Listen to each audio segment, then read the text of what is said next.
This is Gareth Southgate, and this is the Three Lions podcast.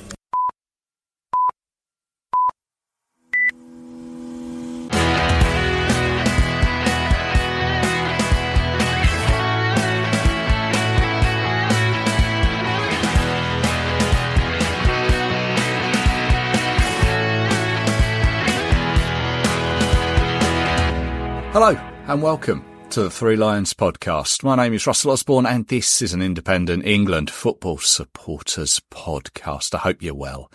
Hope you've enjoyed some of the recent episodes that have come your way. This one here is one that I've considered for a little while. I think I even suggested it to myself on an episode a while back. Second, a little bit of research, some of it on my behalf, some suggestions from you guys as well.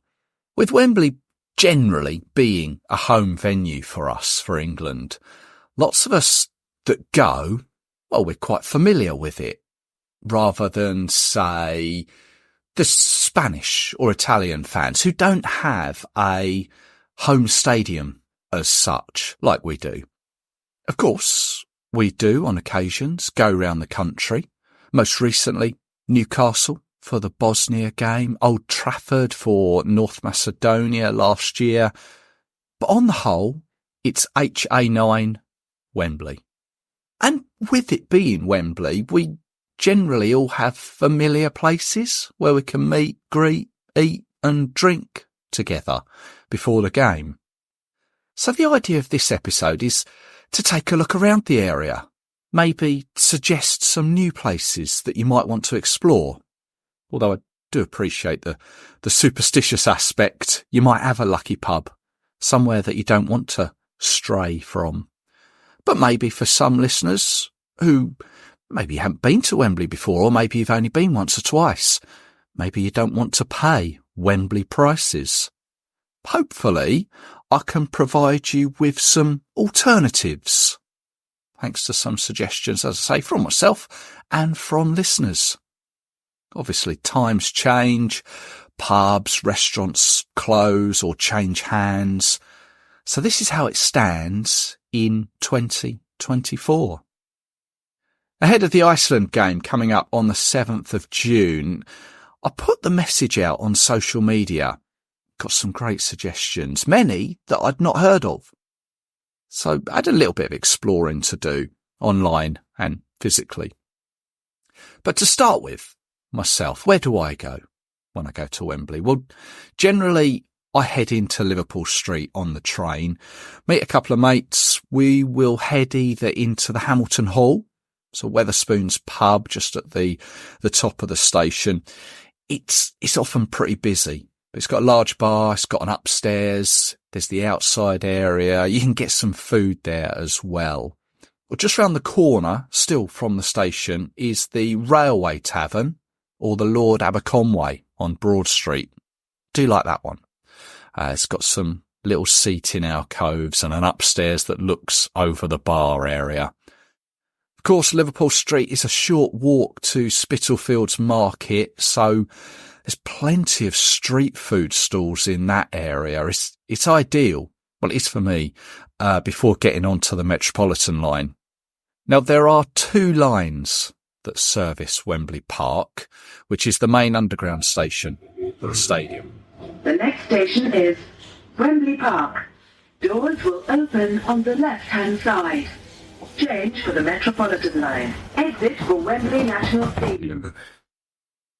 This is the one with the large steps that take you down to Wembley Way under the Bobby Moore Bridge. Now, there is also Wembley Central on the Bakerloo and the London Overground line, but I have to be honest, I'm not so familiar with that side.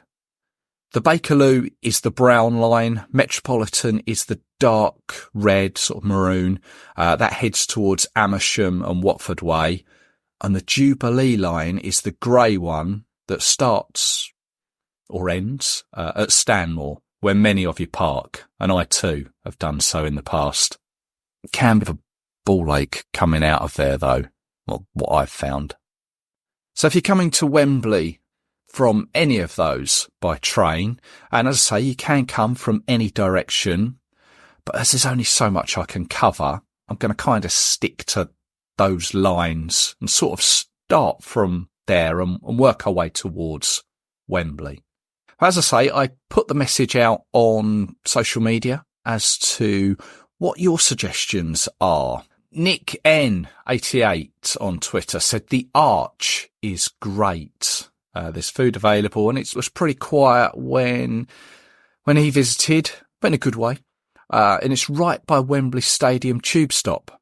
Only a few minutes walk from the ground too. Richard Corley mentioned the arch on Facebook too, as say, not one that I've heard of.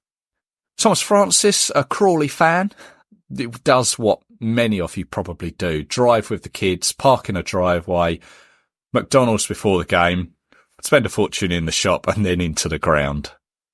Yes, I've also done that as well.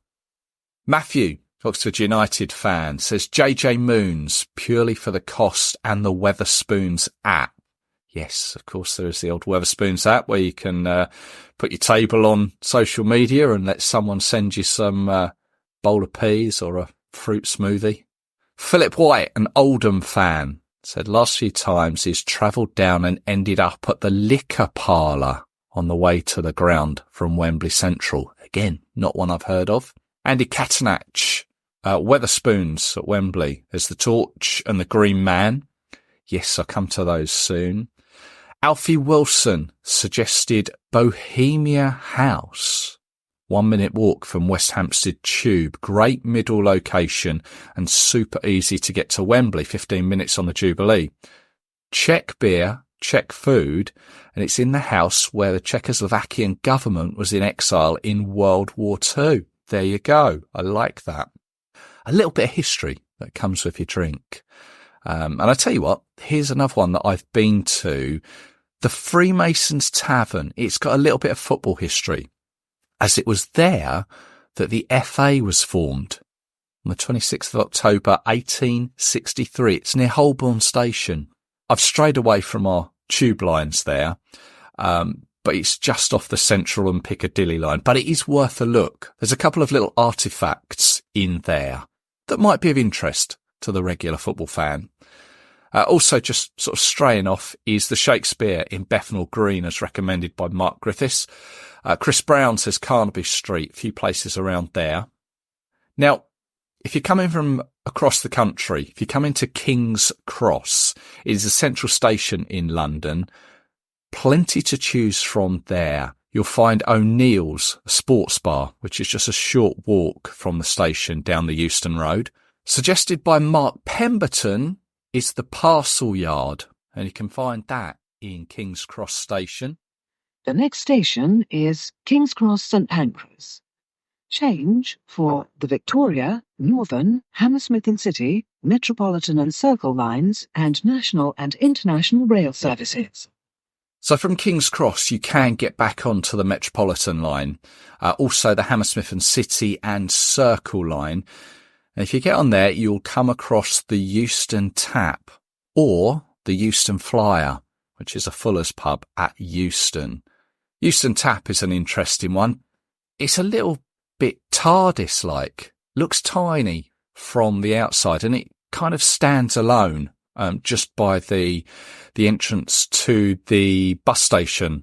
A lot of the double-decker red buses will come in there to, I think it might be the end of their line or something like that. But yeah, great little tap bar, and it's got an upstairs as well. Good area outside, often quite busy. But if you keep going along all of those lines, the Met line, Hammersmith and City Circle line, you will also hit Baker Street. Yes, home of Sherlock Holmes. Museum is there as well. It's also the inspiration for the Jerry Rafferty song of the same name.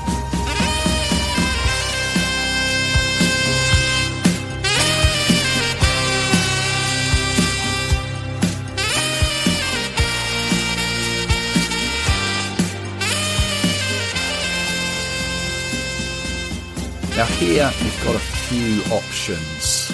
Either side of the road you have the Globe, usually pretty busy, people using the outside space. That is it's a Green King pub. Got to be honest, it's been quite a while since I've been in the Globe, mainly because it's so busy and I've got there a little bit too late and I can't be doing with battling through the crowds to get to the bar. But opposite that, across the road, this is on the side of the underground entrance or exit, is the Metropolitan. Not to be confused with the Underground line, it is called the Metropolitan. This is a Wetherspoons pub. You can get between the Globe and the Metropolitan via the underpass there. And then, of course, there is one of the most underwhelming tourist attractions in that area, Madame Tussauds. That's just up the road. And also, in this area, the Baker Street area, there is a blue plaque for one of London's most famous detectives. He's the greatest. He's fantastic. Wherever there is danger, he'll be there. He's the ace. He's amazing. Find a red pillar box, and rather than looking up, look down. Danger Mouse. So from Baker Street, you can get back on the underground. You can either get on the Metropolitan line, go straight to Wembley Park, or you can get on the Brown line, the Bakerloo line, and that will take you to Wembley Central. And a couple of people mentioned JJ Moon's at the Wetherspoons pub. That is just a short walk from Wembley Central, and that's the one on the Bakerloo line. JJ Moon's is a short walk from there. It's on the high road.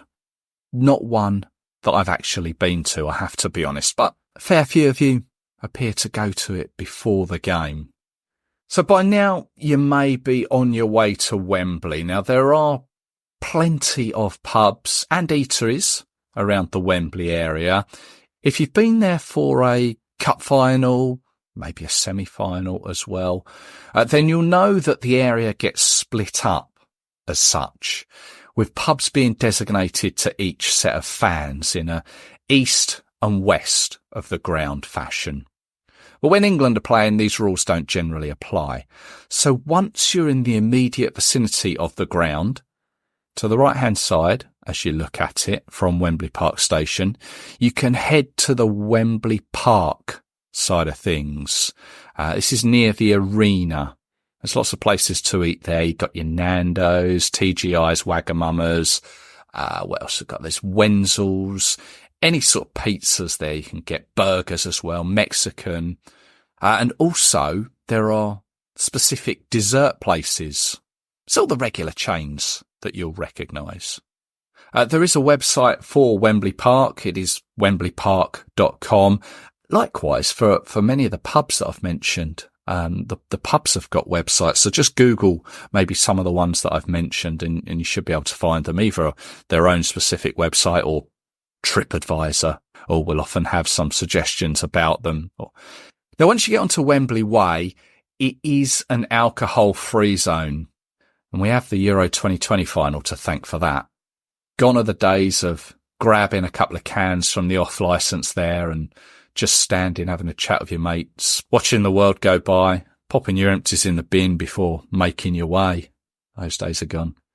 But there are still places around there. Box Park is on Wembley Way. You may have heard of Box Park. They've got venues in Shoreditch. I know there's one in Shoreditch. I think there's one in Croydon as well. There might be some outside of London. I have to be honest, I don't know. Now, it generally gets busy in there, and running the risk of showing my age, if it's a place where you have to queue for, then it's not for me. But you will see large queues going into Box Park, I say, on Wembley Way. It's on the right-hand side as you make your way towards the stadium. Couple of obvious places that can cater for large amounts of people are the Torch, which is on Bridge Road. It's a short walk away from the ground as you come out of Wembley Park. In fact, don't even go down the steps. You need to turn left as you come out of the station. In fact, there's also the Crock of Gold. It's not so big, but I've been in there before. It's quite good. But the Torch, that's got a fair bit of outside space.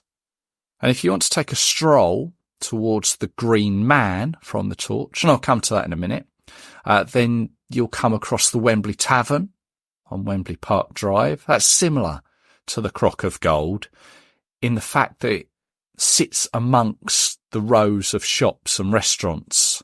It's next to the Wimpy. Yes, the Wimpy. Come on over to my place. Hey you, we're having a Wimpy. We'll be shaking, grilling and feeling. Come on over tonight. Yeah. Come on over. But if you keep on walking, then there is the Green Man Pub and Hotel. That's squeezed between Wembley Hill Road. Yes, it is a hill. And Dagmar Avenue. It's frequented by many on an England match day. It's got a large beer garden, which will generally have the mobile food vans there. On a summer's day outside, it's a good place to be. The Arch is in view. Everyone having a good time. You know, those August, September home games when the sun's out. They also do their own food. And inside has a whole load of Wembley-related photos on the wall. And if you've got any of the club stickers that you've had made up, then you can add them to the toilet walls, at the gents' toilets, that is. I'm not so sure about the women's. But as I mentioned, it is a hotel too. And if hotels are something you're looking for, there are a few around the Wembley area, all the usual suspects, Novotel, Premier Inn, Travelodge, Hilton, that's the Ibis as well. Plenty of B&Bs dotted around too. If you want to spend the night before, say, driving back home. Google is your friend here, obviously, depending on your budget. But once you're on the way to the ground, ticket in hand, right next to the stadium is the White Horse, named so after the 1923 FA Cup final. It's a big one, right on the corner, right near the arena. This one is a Fuller's pub, so if you like me, you like a little bit of London pride, that's where you'll get some of that. Now, just outside of the ground, on the upper outside concourse, there is a designated food and drink area. Now, I seem to remember this is around gates E and F. Now, it can get quite busy, and it's not a massive area, but it's fairly big, and you'll need to show your ticket to gain access to it. But they have food and drink there too, but it's all outside. So if it's raining, there is no shelter. But if you've cut it fine and your only option is the ground, then expect to pay circa £7-8 for a beer. And I remember for the recent Brazil-Belgium game, they were doing 4 pints of Budweiser for £25.